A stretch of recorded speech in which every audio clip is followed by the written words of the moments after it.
Vamos lá, beleza, gente? Abram suas Bíblias, Atos, capítulo 23. Hoje nós terminamos o capítulo 23 de Atos. Semana passada fizemos do verso 1 ao verso 10. Lembrando do contexto que a gente está trabalhando, né? Nós estamos falando da prisão de Paulo e sobre como Paulo agora vai ficar enrolado aí até chegar em Roma, né? Sobre como Deus havia já avisado a Paulo acerca daquilo que ele iria sofrer e tudo mais, e sobre como o apóstolo Paulo foi confrontado ali, primeiramente pelo Sinédrio. Está no rumo aí para ler, Rafa? Leia o 10 também de novo, por favor, do 10 ao 35, Atos, capítulo 23, 10 a 35. E havendo grande dissensão, o tribuno, temendo que Paulo fosse despedaçado por eles, mandou descer a soldadesca, para que o tirassem do meio deles e o levassem para a fortaleza. E na noite seguinte, apresentando-se-lhe o Senhor, disse: Paulo, tem ânimo, porque como de mim testificaste em Jerusalém, assim importa que testifiques também em Roma. Quando já era dia, alguns dos judeus fizeram uma conspiração e juraram, dizendo que não comeriam nem beberiam enquanto não matassem a Paulo. E eram mais de 40 os que fizeram essa conjuração.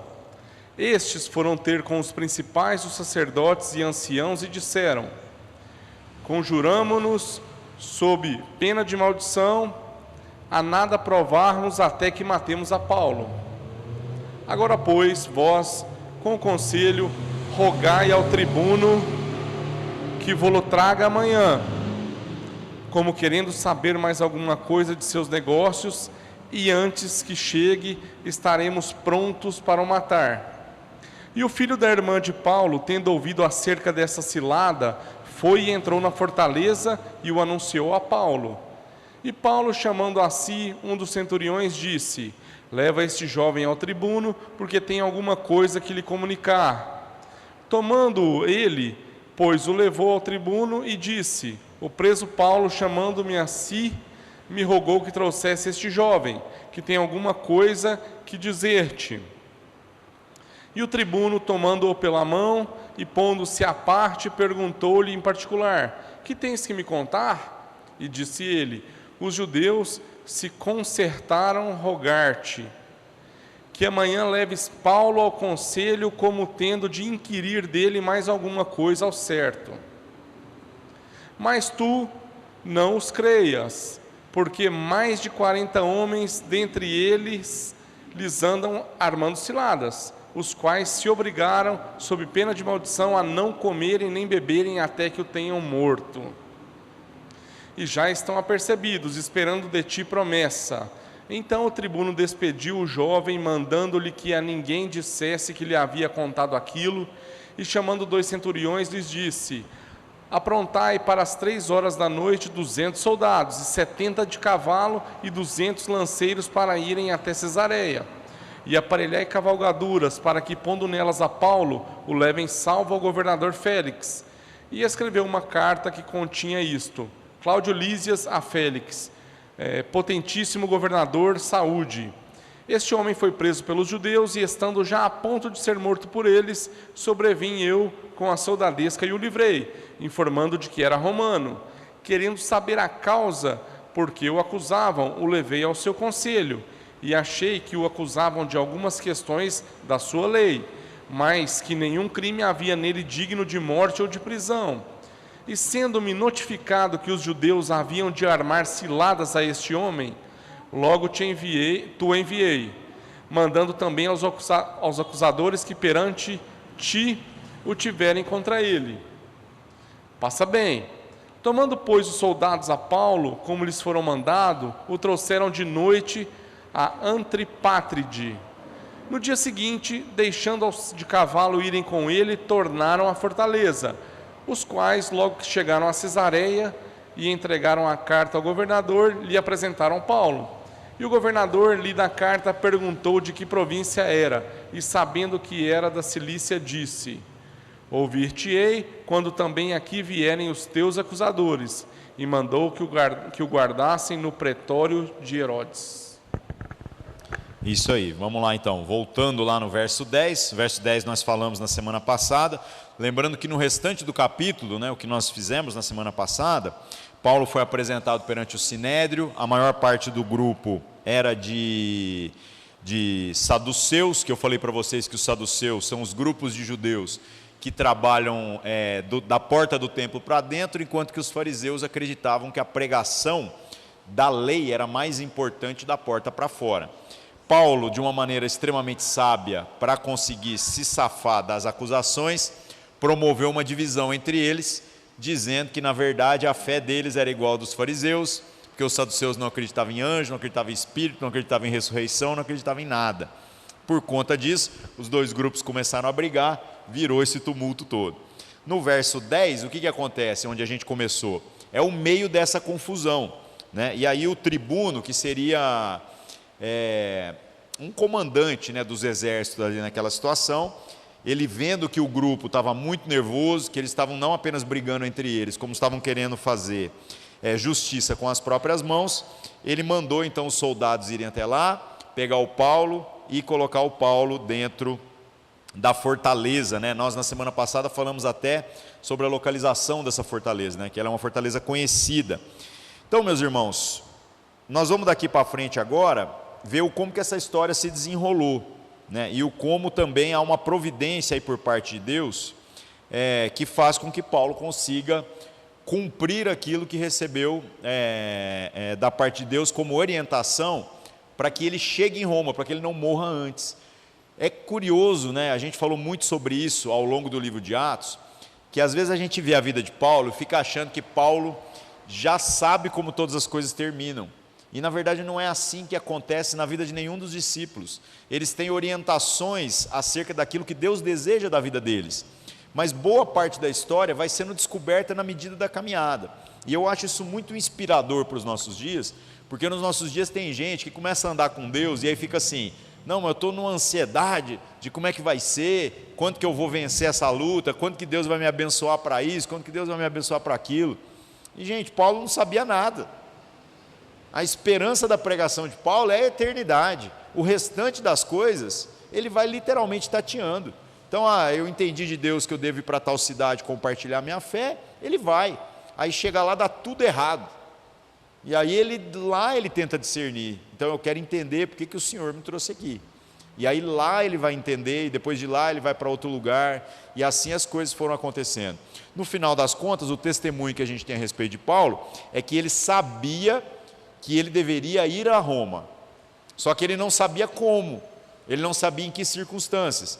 Depois a gente viu em todos os capítulos anteriores aqui sobre como em diversas circunstâncias Deus levantava homens e mulheres para profetizar sobre a vida dele, dizendo, olha, você vai ser levado amarrado, você vai ficar em cadeias. Então Paulo tinha recortes acerca daquilo que ia acontecer, e ainda assim no coração dele havia um grande receio, o receio de, será que eu vou chegar lá mesmo? Eu sei que eu tenho que ir para lá, mas será que eu vou chegar lá? Será que Deus não quer eu apenas no caminho, mas eu vou acabar morrendo em Jerusalém, ou morrendo em qualquer outro lugar? Então é um posicionamento muito interessante, Uma outra curiosidade, meus irmãos, essa grande briga aqui que se levanta no verso 10, para tentar matar o Paulo, tem como pano de fundo uma acusação que dá para nós uma clareza acerca de quem é o grupo dos revoltados. E o grupo dos revoltados é o dos saduceus, muito mais do que o dos fariseus. Porque a acusação formal que eles fazem contra Paulo é de que ele está pervertendo a ordem do templo. Ou seja, ele está comprometendo a liturgia do que acontece lá dentro. Os fariseus, honestamente, não estavam nem um pouco preocupados com isso. Então, mesmo no meio dessa divisão, a gente vai vendo que surge um grupo de radicais ali, que são de dentro do templo, que são essas pessoas que estão querendo agora ameaçar a integridade física de Paulo, Aí a gente chega no verso 11, diz assim, na noite seguinte, apresentando-se-lhe o Senhor, disse, Paulo, tem ânimo, porque como de mim testificaste em Jerusalém, assim importa que testifiques também em Roma.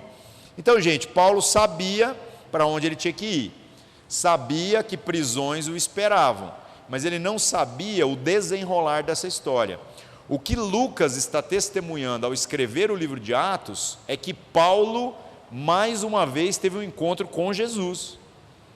Na minha contagem, é a terceira vez. A primeira foi na conversão dele, a segunda a gente viu, acho que se não foi semana passada, foi na outra, quando ele falou de um outro testemunho que não estava relatado em nenhum outro lugar, que foi aquela ocasião em que Paulo desceu pelo cesto. Logo que ele se converteu, logo entre aspas, né, gente? Porque na Bíblia da gente é uma virada de folha, mas pode ter passado quase 6 anos. Então, quando ele chegou em Jerusalém e está compartilhando da sua fé, acabou que já queriam prendê-lo e matá-lo. Aí lá nos evangelhos, o que essa história acaba sendo, lá nos evangelhos não, desculpa, no livro de Atos, no começo do livro de Atos, como que essa história é contada? Fala assim, viram que ele ia ser preso, e aí por conta disso os irmãos pegaram um cesto grande, amarrou uma corda e desceu ele pela muralha para ele poder fugir. Depois aqui no final do livro de Atos, quando Paulo está testemunhando isso, ele conta que na verdade eles não ouviram falar que ele ia ser preso. Ele falou que o próprio Senhor apareceu para ele e falou, se prepara e foge, porque os caras estão vindo para te buscar. Então essa narrativa que a gente tem aqui do verso 11, seria uma terceira ocasião. Ele pode ter tido mais experiências lá com o próprio Senhor Jesus? Pode, eu estou dizendo o que está registrado nos livros aqui para nós, tá?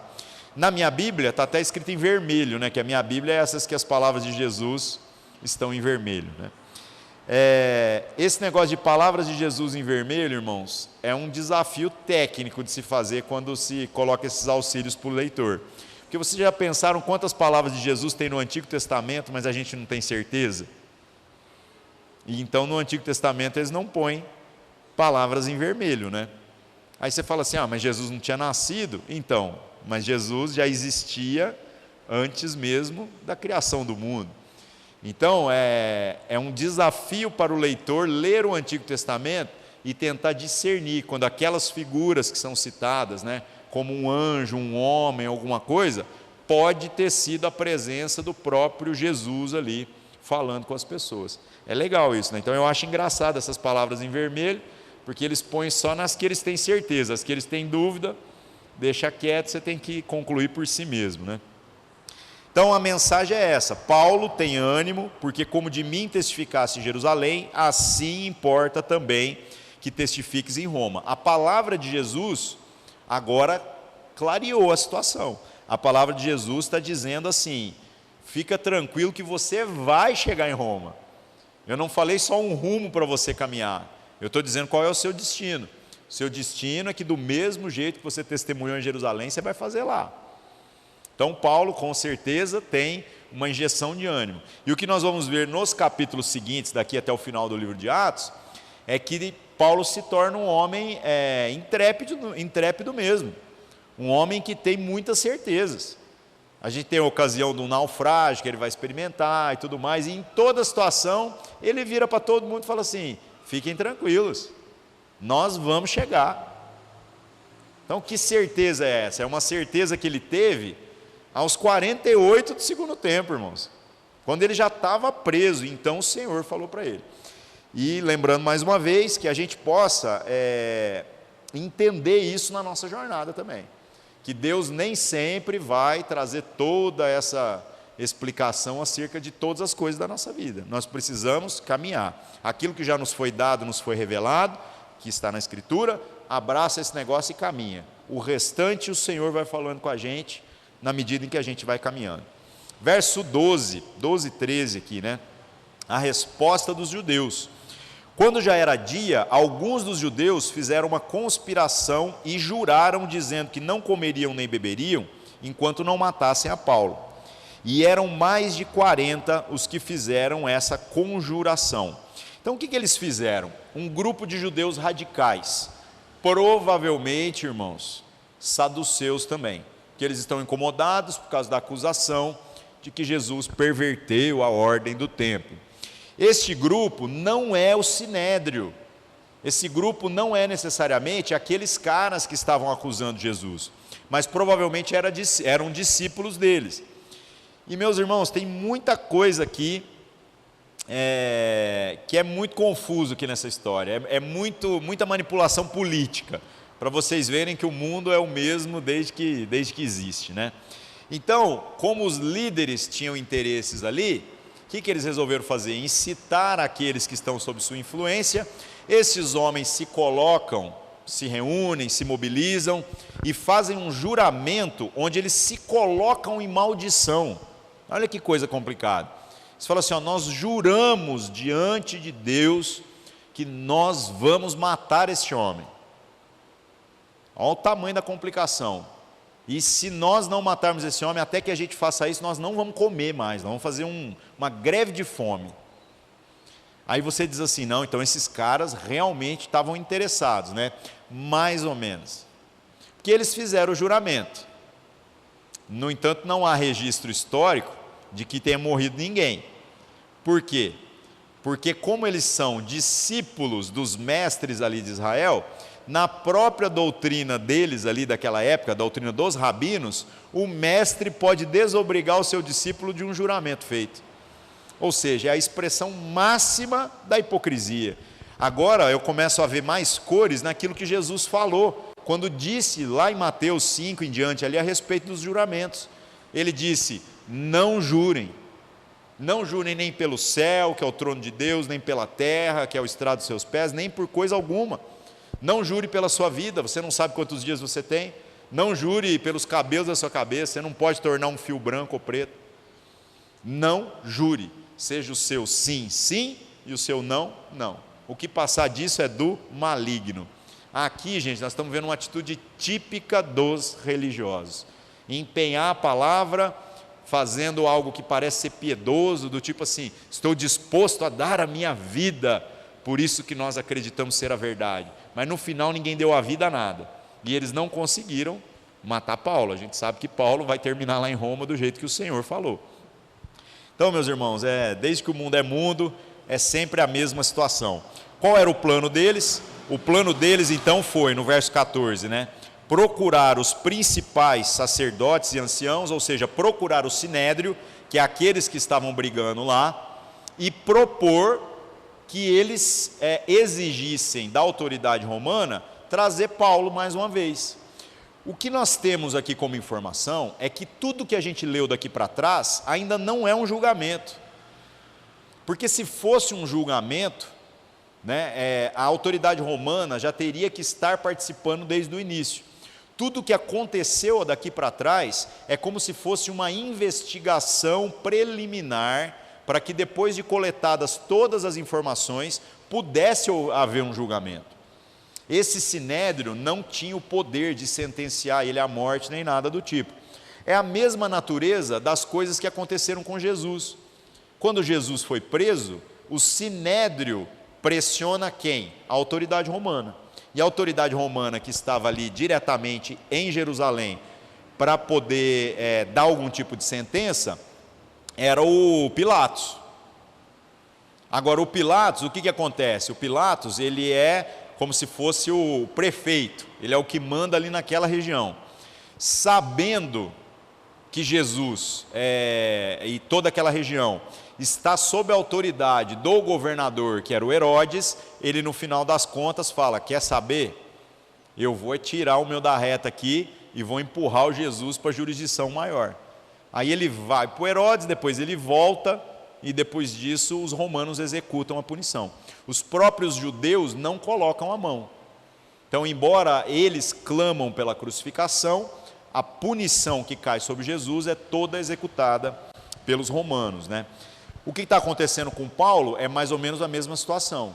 Paulo ainda está nesse período em que está sendo acusado pelos judeus. Só que neste momento ele conseguiu fazer aquela confusão toda. E por conta disso, o prefeito desta ocasião aqui, né? O prefeito é uma maneira de falar, né, gente? Porque ele comanda um exército, né? A gente fala o tribuno, né? Ele vai lá, pega o Paulo e fala, eu vou tirar esse cara daqui, senão vão matar ele. E mantém ele uma noite na cadeia. Aí os judeus estão armando aqui de pressionarem os seus líderes religiosos para trazer o Paulo mais uma vez e eles fazerem literalmente uma emboscada. Esses são os homens de Deus que pastoreavam a nação de Israel na época. Bom demais, né? Os homens que pregavam as escrituras para as pessoas, estavam fazendo esses juramentos ridículos, aos quais eles não se obrigaram depois, e estavam armando de tipo, traz o Paulo aí que nós vamos matar ele.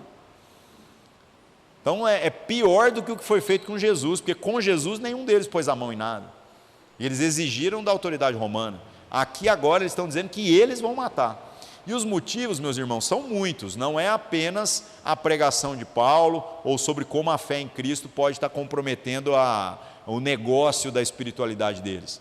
Tem o fato também de Paulo ter sido um fariseu. Então o Paulo tem um histórico muito ruim ali no meio daquele povo. Então o fariseu já é minoria no sinédrio, e depois ele é alguém que apostatou, né, dessa jornada de espiritualidade para se tornar cristão. Então por conta disso os caras têm um ódio bem pessoal ali contra ele, né? Bom, verso 15, 14 e 15, né? Estes foram ter com os principais e disseram, conjuramos sob pena de maldição, a nada provarmos até que matemos a Paulo. Agora, pois, vós, com o conselho, rogai ao tribuno que vô-lo traga amanhã, como querendo saber mais alguma coisa de seus negócios, e antes que chegue, estaremos prontos para o matar. Então, o plano dos caras aqui é explícito. O plano deles aqui é um plano bem armado mesmo, não é traz eles e vamos ver de qual que é, não. Nós vamos ficar escondidos mesmo, com paus, com armas, o que for necessário. Na hora que trouxerem, nós vamos armar uma emboscada e vamos matar o Paulo. 40 judeus é um grupo significativo. Quando a gente viu aqui que Paulo foi salvo dessa confusão toda, que desceu a soldadesca, essa soldadesca é um grupo de militares, mas não é um grupo de número tão expressivo. É como se fosse a guarda do próprio governador. Então está lá o governador e ele tinha talvez, 12, 15, 20 homens a seu serviço. Algo que os judeus, num número de 40, conseguiriam driblar facilmente. Esses caras são loucos, estão dispostos a matar e a morrer, né? Então a situação aqui vai ganhando cores muito ruins, né? Verso 16, aqui nós entramos em outro ponto aqui, muito curioso da narrativa do texto. E o filho da irmã de Paulo, tendo ouvido acerca dessa cilada, foi e entrou na fortaleza e o anunciou a Paulo. Meus irmãos, nós não sabemos nada sobre a vida de Paulo, sobre família, nós não sabemos nada. A gente vai tendo dicas. Por exemplo, o próprio apóstolo Paulo fala em uma de suas cartas, quando ele está falando sobre o casamento, ele fala assim, bom seria que o homem fosse como eu. Então já dá a entender, porque ele está dizendo para não procurar casamento, que ele não é casado. Então bom seria que não fosse como eu, mas depois ele fala, essa é a minha opinião, porque cada um recebeu um dom do Senhor. Mas ele, quando fala a respeito disso, ele está dizendo, né, que procurar casamento é uma coisa que não convém, porque ele diz que essas coisas vão acontecendo naturalmente. E na verdade a pessoa, quando se casa, ela se torna uma pessoa dividida, porque agora ela tem que gastar tempo com a família e gastar tempo com as coisas de Deus. A proposição de Paulo é assim, enquanto você está solteiro, gasta a sua vida com Deus. Concentra os seus esforços aí em buscar Deus e servir a Deus. E aí quando você se casar é natural. Aí você vai se tornar uma pessoa dividida mesmo. Não tem nada de errado nisso. E o Paulo põe esse peso, né? Bom seria que todo mundo fosse como eu. E no final ele fala, mas essa é a minha opinião. Tá? Não é o que o Senhor está dizendo. É legal essa natureza dos escritos de Paulo. Então nós sabemos isso. O que dá a entender o texto é que Paulo é solteiro. Que Paulo não casou. Mas, com exceção dessa narrativa que a gente acabou de ler, falando aqui, né, do filho da irmã, então um sobrinho de Paulo, nós não sabemos mais nada. Nós não sabemos quantos irmãos, irmãs, pai, mãe, não sabemos nada. A vida de Paulo é um mistério. E há algumas coisas que dá para a gente entender. Se você cruzar essas informações com a narrativa que Paulo dá no capítulo 3 de Filipenses, quando ele fala a respeito da sua vida, você pode concluir que o que parece aqui é que Paulo foi deserdado pela sua família. Por quê? Lembrando que Paulo, quando se apresenta perante o sinédrio, o que ele falou? Ele falou assim, eu também sou fariseu, filho de fariseu. Então ele vem de uma longa tradição religiosa. Agora imagina que esse homem se converte e ele abandona essa tradição. Se o pai dele estava vivo e toda a sua família vem dessa tradição, ele pode ter sido rejeitado pela família. Então aí o texto lá de Filipenses faz todo sentido. Ele está dizendo assim: eu perdi todas as coisas por amor do Evangelho. E às vezes você fica assim, todas as coisas é o quê? Ele está falando de coisas espirituais? Não, todas as coisas é todas as coisas mesmo. Até mesmo os vínculos familiares. Ele foi tratado como se fosse um gentil, como se fosse uma pessoa pagã que nunca teve vínculo nenhum. Muito ruim isso, né? Então aqui aparece esse sobrinho dele, e a razão pela qual esse sobrinho aparece é daqueles mistérios que a gente vê. Então será que essa irmã de Paulo é uma pessoa que continuava amando ele, apesar das orientações dos homens da família, de que não houvesse mais contato? Será que é uma coisa do sobrinho mesmo? Será que o próprio sobrinho se identificava com o tio e por conta de algum afeto, alguma coisa que eles viveram mais atrás, ele se compadeceu e resolveu ir lá e prestar esse serviço? Então tudo isso é de caráter especulativo, né? Mas a gente vê que foi a provisão que Deus colocou aqui, né? O que acontece? Acontece que ele vai lá, ele ouviu essa conversa no meio dos judeus, então provavelmente ele ainda estava como uma família que tem tradição no meio dos judeus, sendo parte ali daquele núcleo social da vida religiosa. Ele vai lá e avisa o Paulo. Avisando o Paulo pega, chama um dos soldados, dos centuriões, e fala assim: leva o moleque. Aqui diz que ele é um jovem, né, gente?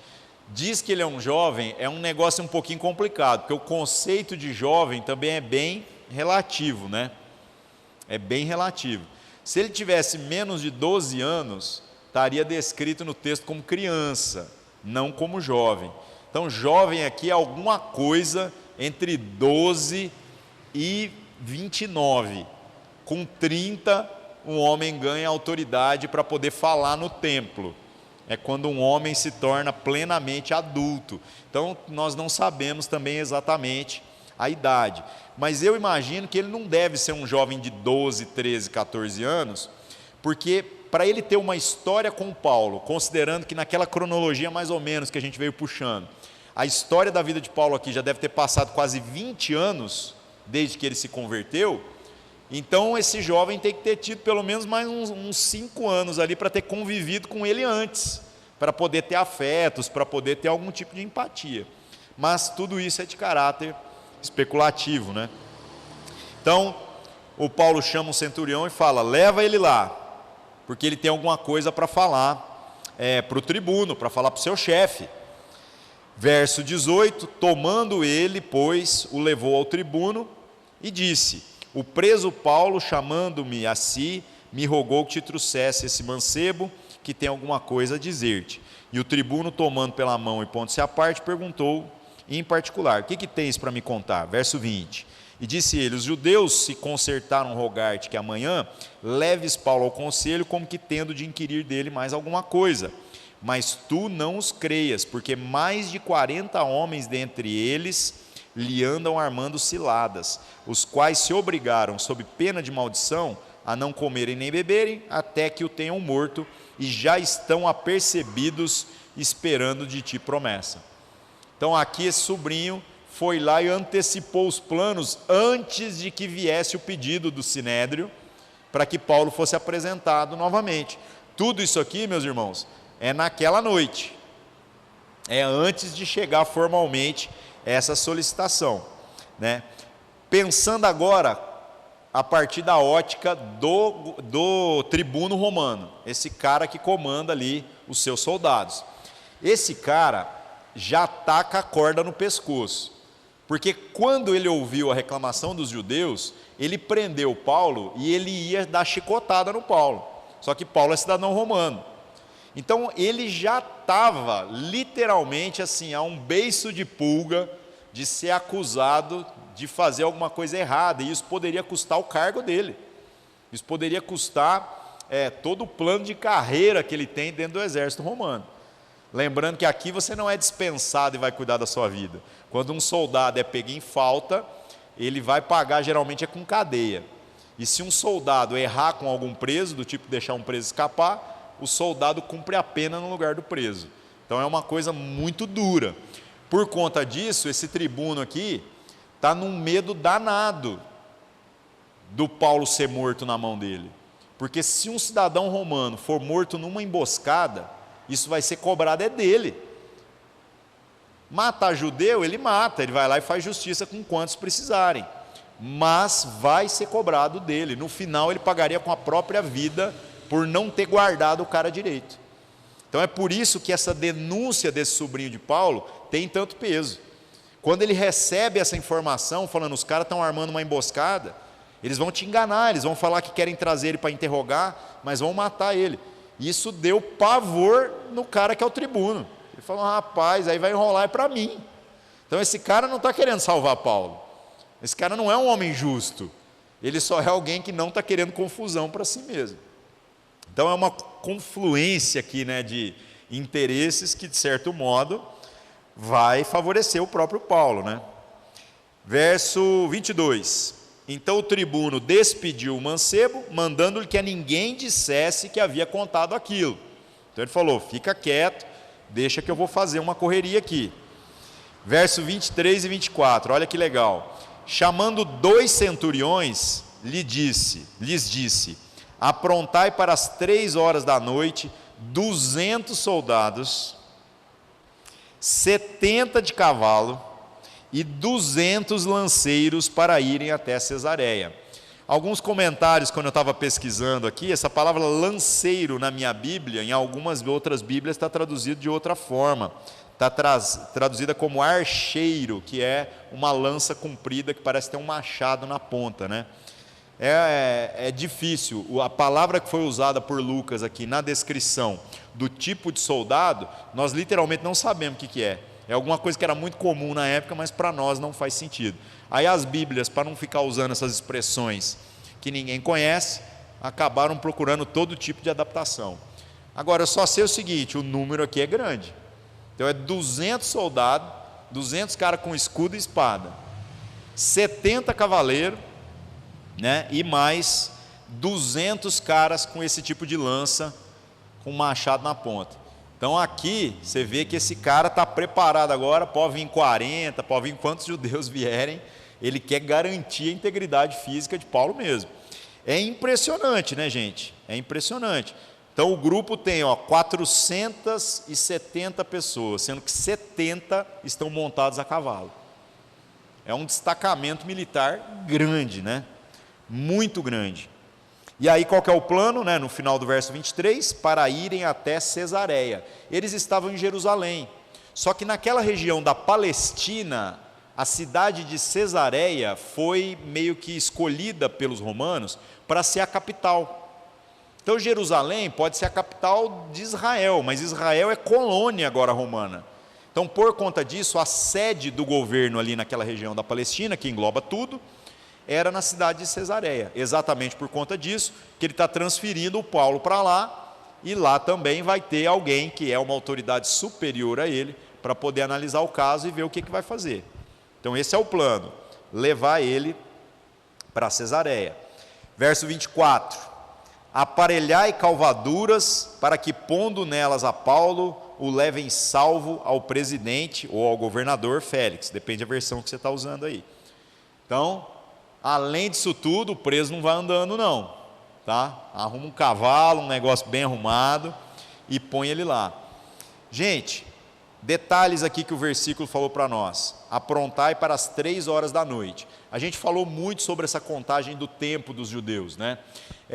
Eles contam a noite de 6 horas da tarde até 6 horas da manhã, e depois eles contam o dia de 6 horas da manhã até 6 horas da tarde.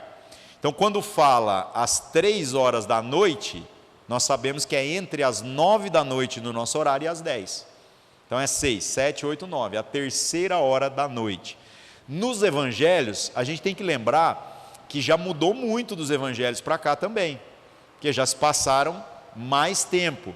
Lá nos evangelhos a gente encontra uma outra expressão, que é vigília. Lá fala, na primeira vigília, na segunda vigília, na terceira vigília. Cada vigília é um período de 3 horas também. Então aqui, como a gente já está vendo uma nomenclatura mais romana e não a nomenclatura dos hebreus, por isso que ele cita essa expressão, né? Às 3 horas da noite. 3 horas da noite, 9 horas da noite para nós. Então, gente, é um exército caminhando, levando o cara preso no meio da noite mesmo.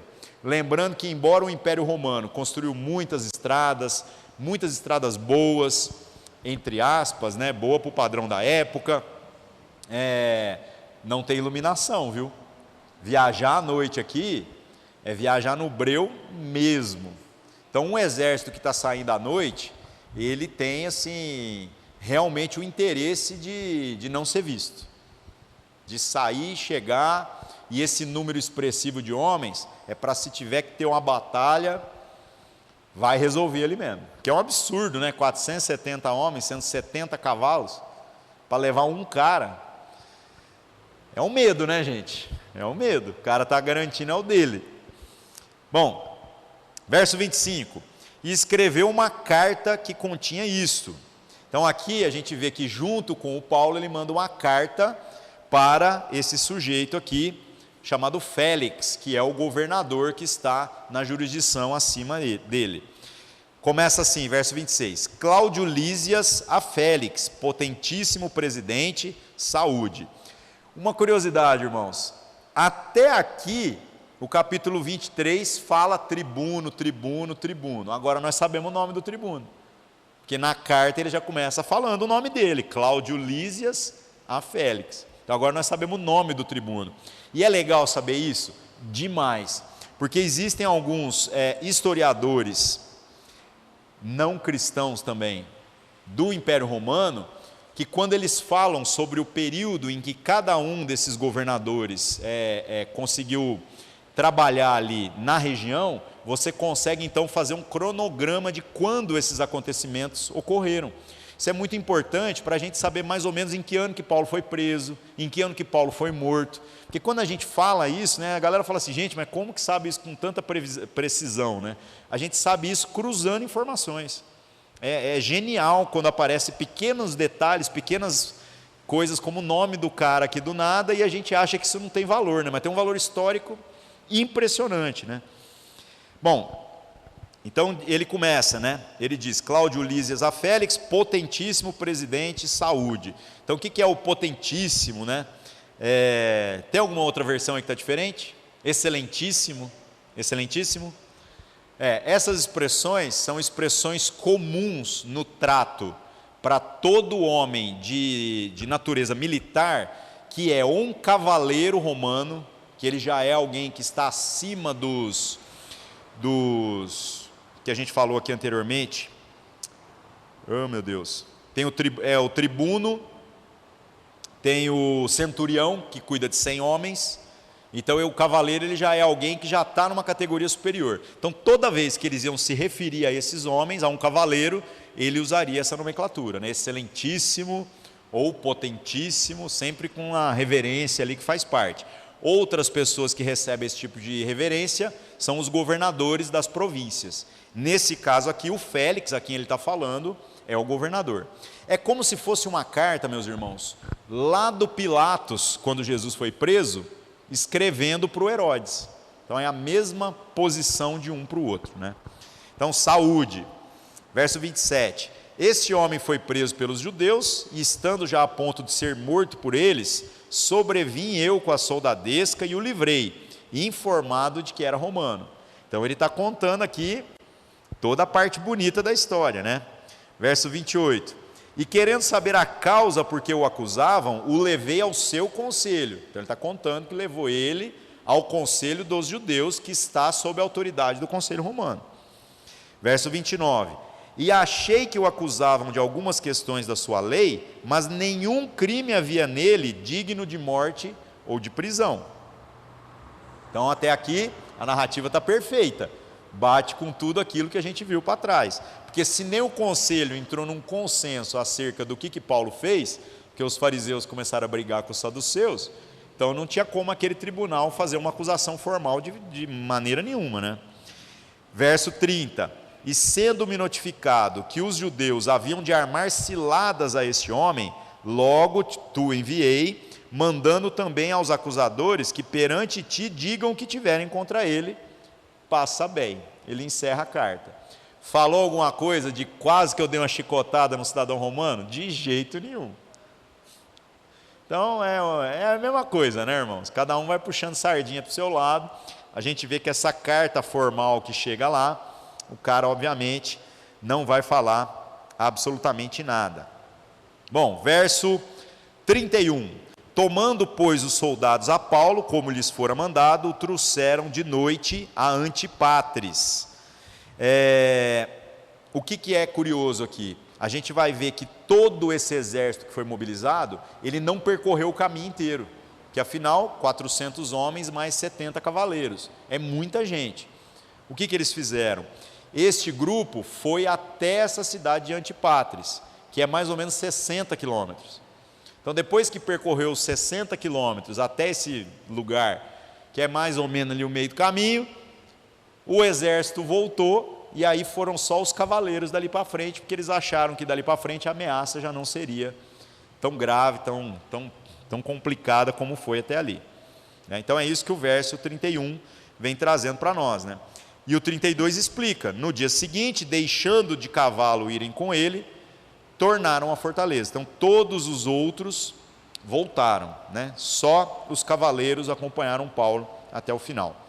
Verso 33 diz assim: os quais logo que chegaram a Cesareia e entregaram a carta ao governador ou ao presidente, algumas versões, lhe apresentaram Paulo.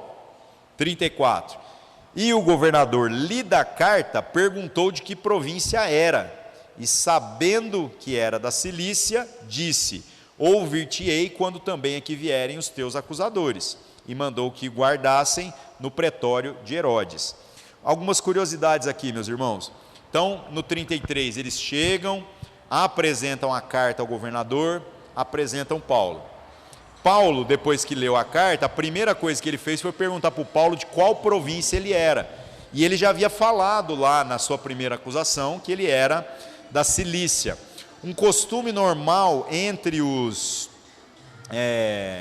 romanos é de que uma pessoa, quando fosse responder por algum crime, ela poderia responder em uma das duas esferas. Ou ele seria julgado na sua própria pátria, no lugar de onde ele nasceu, ou ele seria julgado onde ele cometeu o crime. As duas coisas são possíveis. E, inclusive, essa é uma das desculpas também que o Pilatos teve para mandar Jesus lá para o Herodes. Essa é a desculpa. E quando Jesus, ao ser preso, é mandado para o Herodes devolve. Ele fala assim: eu não vi nada, vocês resolvem aí. É como se uma instância jurídica tentasse fugir do julgamento, empurra para outra, que está acima dele, e o lá de cima falou assim: não, é vocês mesmo que decidem. E mandou Jesus de novo para ser julgado em Jerusalém, que é o lugar onde ele foi preso, onde supostamente ele cometeu o crime do qual ele foi acusado, de perverter a ordem, né? Lembrando que a acusação de Jesus é diferente da acusação de Paulo, viu, gente? Paulo está sendo acusado de perverter a ordem do templo. Jesus foi acusado de afirmar que era rei.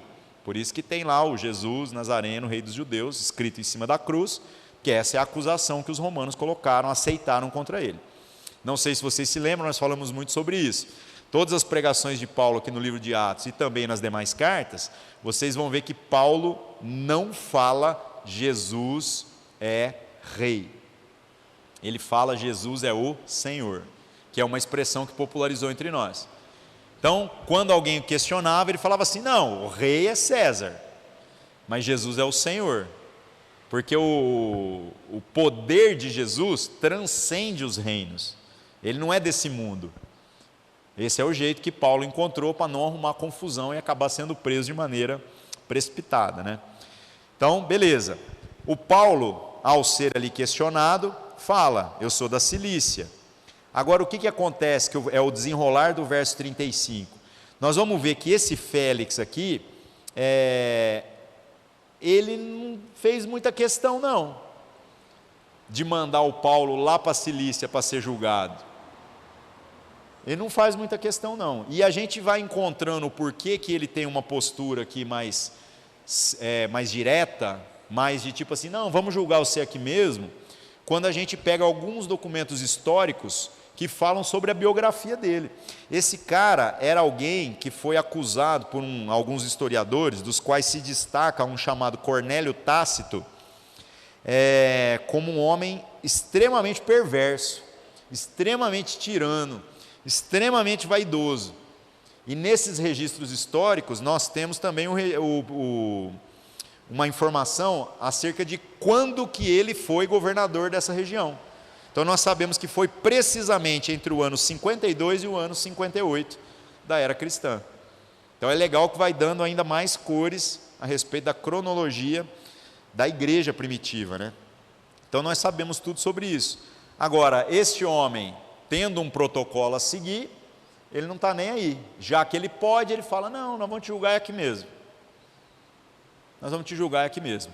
Eu vou só avisar os seus acusadores que venham se apresentar aqui, e aí a gente monta um tribunal romano e faz a situação toda.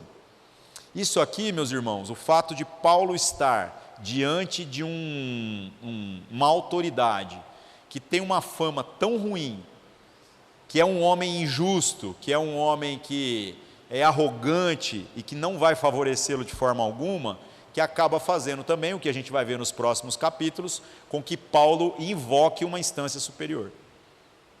Então, quando Paulo vai ser julgado, a gente vai ver que o Paulo apela e fala assim, não, eu quero ser julgado no tribunal máximo que nós temos para os romanos. E isso é que vai fazer com que a viagem dele aconteça. Às vezes fica parecendo, quando a gente vê nos próximos capítulos, né, esse julgamento de Paulo, que isso sei lá, Paulo está querendo uma passagem de graça para ir para Roma. De forma alguma, né, irmãos? Seria muito melhor ele ir por suas próprias pernas do que ele fazer o que ele fez, apelar para César dizendo que quer ser julgado em Roma. Ser julgado em Roma também não é garantia nenhuma de julgamento justo, né? Mas é um meio jurídico que pelo menos livraria ele da mão desse cara aqui, né? Verso 35 encerra então dizendo que quando os acusadores chegassem, então pegaria lá o Paulo, que ficou preso no pretório. O pretório era como se fosse um palácio ali, chama Pretório de Herodes, mas é o nome, né? Porque já não tem Herodes, Herodes já morreu, viu gente? Já morreu todos os 3 Herodes, então ficou só o nome do lugar, o Pretório de Herodes, que é um palácio, fortaleza, onde colocaram Paulo numa das cadeias. E aquela conversa de não, até que nós matemos Paulo nós não vamos comer, já foi esquecida, viu? Ninguém morreu, todo mundo já voltou a comer. A gente vai vendo a hipocrisia dos religiosos aqui, tá? É isso aí, meus irmãos. Encerramos aqui o capítulo 23, estamos indo para o final, né? Falta 24, 25, 26, 27, 28, se Deus quiser, até dezembro aí nós encerramos o livro de Atos, tá? Muito bom. A narrativa daqui para frente vai acelerar, que a gente vai ver o julgamento de Paulo no próximo capítulo de uma maneira muito dura, e depois o restante novamente é a viagem de Paulo, milagres, sinais e todas aquelas coisas. Muito bom, né? Porque nós já estamos aqui empacados em 2 capítulos que fica só em discussão de tribunal. Muito chata essa parte, né? É isso aí, vamos orar, vamos agradecer a Deus. Senhor Deus, obrigado mais uma vez por podermos estudar a sua palavra, que o Senhor nos dê aí disposição de sempre estarmos sensíveis àquilo que o seu Espírito quer trazer para nós, que nós possamos nos inspirar no testemunho de pessoas como Paulo e tantos outros que testemunharam essa história, no sentido de compreender que nós não temos controle sobre a nossa jornada e sobre a nossa vida. A nossa vida e a nossa morte estão em tuas mãos, Pai. Nós devemos confiar no Senhor, depositar as nossas esperanças em coisas que vão além dessa simples existência. Não devemos permitir que a ansiedade tome conta da nossa vida, mas devemos confiar em tudo aquilo que o Senhor tem planejado para nós. Mas, Senhor Deus, do que bons resultados, o que nós clamamos na nossa vida é por coerência, para que nós sejamos encontrados de maneira digna e para que a gente não viva sofrendo desnecessariamente por coisas que o Senhor na eternidade já resolveu para nós, Pai. Em nome de Cristo Jesus, Oramos e agradecemos. Amém. É isso aí, meus irmãos.